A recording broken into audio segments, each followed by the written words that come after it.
10 years from now, what do you think, Cisco, what will you look back on at Cisco and consider, this is what I had dreamed of? What would that look like to you?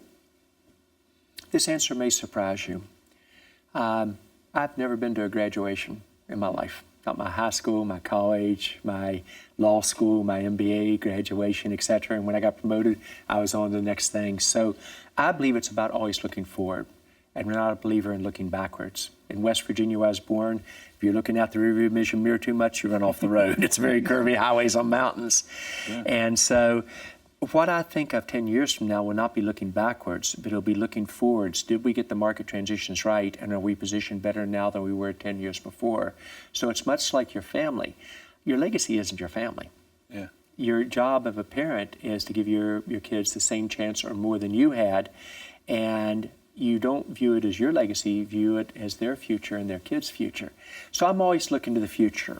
Many people that I've learned from around the world, one of them that teaches me a new lesson every time I'm with him is Shimon Peres out of Israel. He's 93 years old, and his mind today is brilliant. And he always just tells me different lessons, but he would very directly tell you that leadership is lonely. He said, you won't know that until you really go through the tough times, and boy, was he right. Mm-hmm. And initially I said, I have 50,000 people reporting to me. I have no loneliness. And he said, yes, you will. That it always looks darkest just before victory. But one of the most important ones is he always is looking to the future. And even at 93, he says, you've got to think, John, like a teenager. You've got to have the courage to reinvent. You've got to have the courage to always be looking forward in terms of your dreams and your aspirations.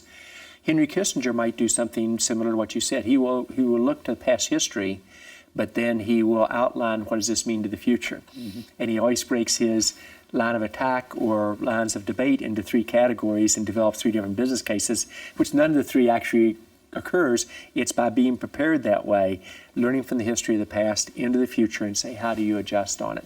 And so it might surprise you that my best advisors are all 4 of them over 90 years old, including my dad on that.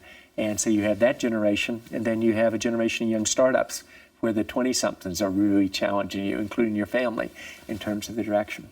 It's wonderful having such optimism as you look to the future, so thank you. Oh, I have no fear of the future. We're going to change the world, and I think when you see what the next generation of the internet can do and how it's going to extend people's lives, how it's going to be inclusive in job creations, there will be bumps along the way and setbacks for us and for others, but the end result gets really exciting. And I think the world will be a much better place, and I think we have the chance to get back on track, especially in this country, about being more optimistic about our kids' future than we were about our own, which has always been a key mark of American success.